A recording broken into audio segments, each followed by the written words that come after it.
Let's pivot to the NFL. I think one of the things that's really illustrates the power of the National Football League is they have grown exponentially and did it for years without a Los Angeles franchise. I mean, literally, the fifth biggest economy in the world. There was no NFL franchise here for, years. Now, the two New York franchises are virtually unwatchable, and the league continues to explode. Whereas baseball needs the Yankees or the Dodgers or the Braves, and college football needs, your Ohio States, your Notre Dames. The NFL simply does not. The Packers could be the most popular team, and that would be just fine. My takeaway on both these franchises is that I think Zach Wilson's more talented than Daniel Jones. I said he reminded me of Johnny Manziel, little cocky, little hero ball, a lot of mistakes, but a really gifted arm. I don't see it with Daniel Jones. I thought he was a reach. There are a lot of reports that the Mara family is going to force this coaching staff to give Daniel Jones, because they lived through the Eli Manning years where he struggled for the first several years. I think we're in a new time, Ian. I think quarterbacks now come out of high school with 10,000 snaps, all these camps, the individual coaching. It did not exist when Eli Manning was 14. And so I think you have to be harder on these guys. You get 2 years, not 3. If the Giants start, and they historically do, if they start 1-6, do you think there's a chance that they would go out and get a Jimmy Garoppolo? They would make a deal? I mean, how many years? God, Ian, it's been 9 years. They've been bad for 8 of them. I mean, do you think Tyrod Taylor's not the answer? You're going to have the Mets and the Yankees in the playoffs? If the Jets start winning, the Knicks land Donovan Mitchell. I mean, do you want to be buried in New York for 5 months?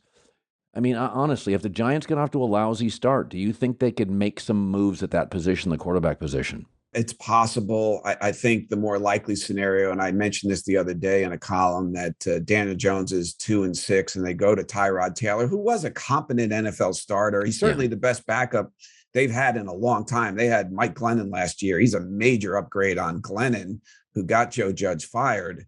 I think Jones actually has the ability to be a second-tier quarterback in the NFL at 6'5". Yeah, he looked like a reach at the 6th overall pick in 2019, certainly. And you wonder, you look at his pedigree, and he sort of looks like Eli, talks like Eli, acts like Eli, but doesn't play like Eli. And so that's been the problem. He now, as I wrote, has no excuses. He's got Patrick Mahomes as coach, as his offensive coordinator. Right? He doesn't have Jason Garrett and Freddie Kitchens anymore. He's got a major upgrade there. He's got some weapons on the outside. I think Robinson, the kid they drafted, adding him to Tony if he stays healthy. Shepard comes back at some point healthy. He's got 2 tackles now drafted in the top 7 of their respective drafts. A healthy Saquon Barkley. He's now taken thousands of snaps in practices and games in the NFL. It's his 4th year. He has no excuse. So if he gets out of the gate 1-6, I think they'll go to Taylor if they haven't made a move for Garoppolo, which I think would be tough under the cap for them to do. But it's a possibility. And I think at this point, you're looking at the GM and the coach, who are brand new, rookies at both positions, Shane and Daboll, saying, okay, we're going to start over next year with a rookie quarterback. We're going to draft one of the top kids in college, and that's going to buy us an extra year. We get to start our own clocks over again. So I don't know if you'd want to go to Garoppolo and maybe just wait and draft your quarterback next year. And by the way, that buys the GM and the head coach 1 more year. You get to start over. And I think that's the more likely scenario. Yeah, no. They say the Giants don't have cap space for Garoppolo, but it is remarkable how teams like the Rams just figure out a way to do it. This thing can be so manipulated by the really smart GMs. Yeah, I always use the Chicago Bears as an example. They're not terribly well run. They literally couldn't afford to keep Khalil Mack, and the Rams signed Bobby Wagner on top of Ramsey and Donald, and they're paying Goff, and they're paying Stafford, and they're paying OBJ, and now they pay Cooper Kupp, and they paid Allen Robinson. And literally the Bears are like, we can't pay Khalil Mack. And I'm like, you're not paying your quarterback. You don't have a second good receiver. Like, some of these teams don't know what they're doing. And I think a lot of this, why I give the Jets about 3 years to get out of this, I think they're just digging themselves out of a mess. I do like the last 2 drafts for the Jets. I just don't know if Salah's it. But I think the Giants are a bit of a mess. So, of your 4 New York Times bestsellers, read all of them. One of them, of course, is Belichick, and Brady is through that book. And so we discover that Tom was flirting, on a yacht with one of the co-owners of the Miami Dolphins. And, I said the other day, I said there's so much outrage on the internet. And my take was Michael Jordan at the end of his career was flirting with Abe Pollin. Jeter immediately went into ownership. A story 2 weeks ago, NBA's going to Vegas and LeBron wants to be one of the owners. And I'm like, if you have $500 million net worth, rich guys, billionaires, one of the things they don't have beyond they can buy anything, they don't have a lot of cool friends. They've got, other business people, and they like to hang out with Jeter or Jordan or LeBron or Brady. And I can see Brady at the end of his career, like Michael and Jeter, and a lot of these guys, LeBron, saying, I'm not putting my money all in the market. I've already owned 6 homes. It's like, what's the safest investment in the world? And what do I know? A pro sports franchise.